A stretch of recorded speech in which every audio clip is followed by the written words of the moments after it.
దసరా శరన్నవరాత్రులలో 10వ రోజు ఆశ్వయుజ శుద్ధ నవమి తిథి ప్రారంభం 30 సెప్టెంబర్ 2025 మంగళవారం పగలు 1:28 నుండి 1 అక్టోబర్ 2025 బుధవారం పగలు 2:20 వరకు నవమి తిథి ఉన్నది. నవరాత్రి 10వ రోజు పూజను నిర్వహించుకోవాల్సిన తేదీ 1 అక్టోబర్ 2025 బుధవారం రోజున. ఈ రోజున ఇంద్రకీలాద్రిపై అమ్మవారు శ్రీ మహిషాసుర మర్దిని దేవి రూపంలో దర్శనం ఇవ్వనున్నారు. నవరాత్రి 10వ రోజు పూజను నిర్వహించుకోవడానికి శుభ సమయం తెల్లవారుజామున 4:18 నుండి ఉదయం 7:30 లోపు.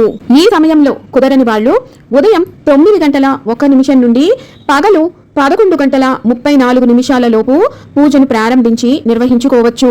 ఇప్పుడు చెప్పినటువంటి ఈ పూజా సమయాలలోనే మీరు పుస్తక పూజ, ఆయుధ పూజను కూడా నిర్వహించుకోవాలి.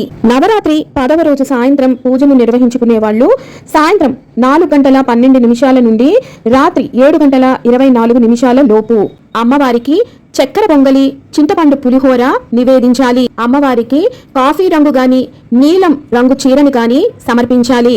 అమ్మవారిని శంఖం పువ్వులతో గాని నల్ల కలువలతో గాని వివిధ రకాలైన పరిమళ భరితమైనటువంటి పుష్పాలతో గాని అర్చిస్తూ మహిషాసుర మర్దిని స్తోత్రం, అష్టోత్తరం లేదా చండీ సప్తసతి, ఖడ్గమాల స్తోత్రాలను పఠించాలి. వీటితో పాటు స్క్రీన్ మీద ఇస్తున్నటువంటి అమ్మవారి మూలమంత్రం శ్లోకం యథాశక్తి ఈ రోజున పఠించండి. ఏకభుక్తం చేస్తే మంచిది. అలాగే సద్బ్రాహ్మణులకు స్వయం పాకాన్ని ఇవ్వాలి. అమ్మవారిని పూజించటం వల్ల ఆపదలు తొలగి, భయాలు తొలగి అన్నింటా విజయం ప్రాప్తిస్తుంది.